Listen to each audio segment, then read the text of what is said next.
Hi friends अस्सलाम वालेकुम। आज मैं पकड़ी आचार भिडिओ এটা আপোনালোকৰ ওচৰত লৈ আহিছোঁ। ভিডিওটো যদি ভাল লাগে আপোনালোকে লাইক শেয়াৰ সাবস্ক্ৰাইব কৰি দিব আৰু ভিডিওটো স্কিপ নকৰাকৈ শেষলৈ চাব।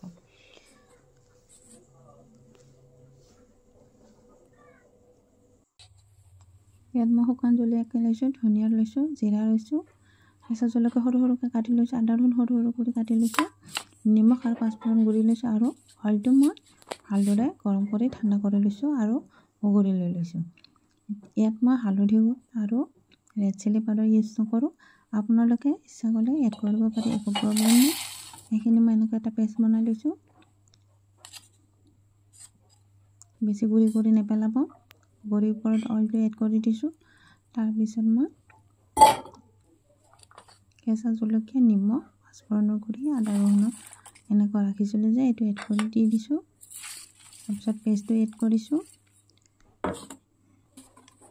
ইয়াত অলপ মই ভিনেগাৰ দি দিম, যাতে 3-4 মাহলৈকে ভালকৈ বেয়া নহয়। ভালদৰে মিক্স কৰি সানি ল'ব আপোনালোকে। দেখিবলৈ কিমান ধুনীয়া হৈছে। অলপ বেহাৰ মই পেষ্ট কৰি ৰাখি দিছোঁ। ইয়াত মই এড কৰি দি ভালদৰে মিক্স কৰি সানি ল'ম। দুদিন ৰ'দ লগাই কিনে আপোনালোকে খাব, আচাৰটো কিমান ধুনীয়া হ'ব। খাই কিনে আপোনালোকে জনাব। ভিডিওটো ভাল লাগিছে যদি লাইক শেয়াৰ সাবস্ক্ৰাইব কৰি দিব নাপাহৰিব। আল্লাহ হাফিজ।